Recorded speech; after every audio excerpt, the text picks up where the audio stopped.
A la luz de la palabra, en la meditación diaria con el predicador católico Óscar Osorio.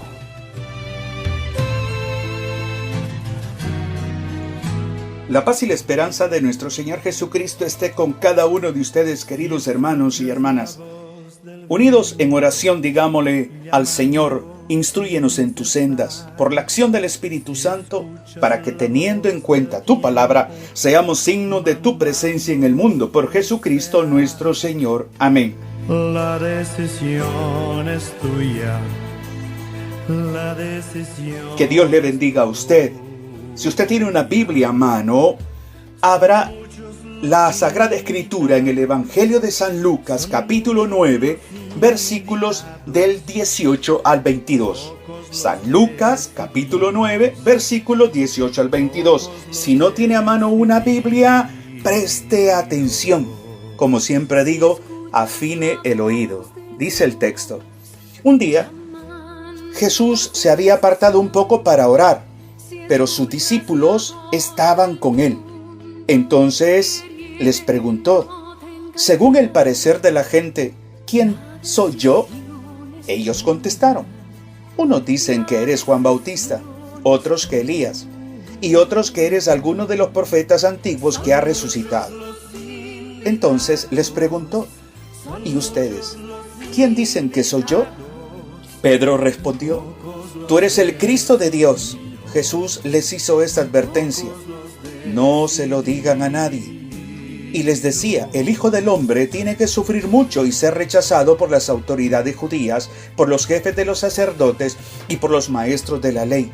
Lo condenarán a muerte, pero 3 días después resucitará.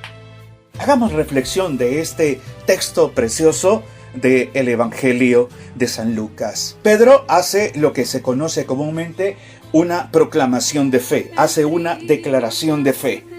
Este texto del Evangelio, aparte de la proclamación, de la profesión de fe que hace Pedro, también es el primer anuncio que Jesucristo hace en relación a su muerte, en relación a la resurrección.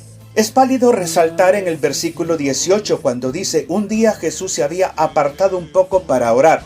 O sea, para Jesús la oración es más que un acto, es parte de su vida, de su cotidianidad. Busca momentos oportunos para reflexionar, para orar al Padre. Jamás dejó de hacerlo. Y es ahí donde vemos que ese principio hay que establecerlo en nuestra vida.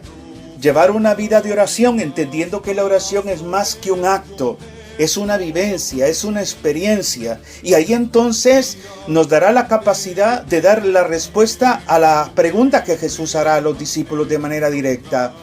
Hace 2 preguntas, pero me voy a centrar en la segunda. ¿Quién dicen ustedes que soy yo?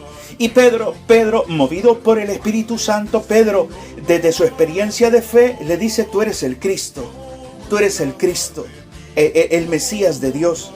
Cuando nosotros respondamos al Señor con esa firmeza, con esa convicción de Pedro, es que algo ha ocurrido y algo está ocurriendo en nuestra vida. Téngalo por seguro que sí.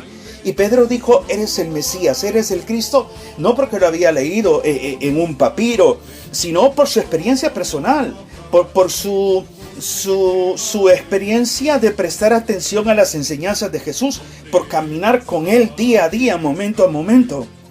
Y es ahí donde cada uno de nosotros necesitamos realmente preguntarnos si hemos tenido un encuentro personal con Jesucristo. ¿Cómo ha sido esa experiencia de salvación? Una vez más, Pedro se va a adelantar a los demás. Pareciera como que fuera el portavoz del colegio apostólico, por decir así, porque pronuncia palabras llenas de amor a Dios y hace una profesión de fe precisa e intachable, diciendo: el Cristo de Dios, el Mesías de Dios eres tú. Cada uno de nosotros hagamos una reflexión y un examen de conciencia. ¿Cómo manifestamos nuestra fe en Jesucristo? ¿Reafirmamos que Cristo es el Señor? ¿Reafirmamos en nuestra vida que Él es el que viene a salvarnos, que Él es el Cristo? Es necesario un encuentro cotidiano con el Señor.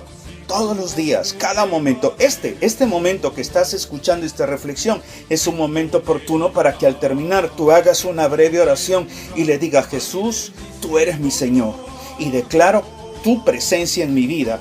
y me convenzo de ello.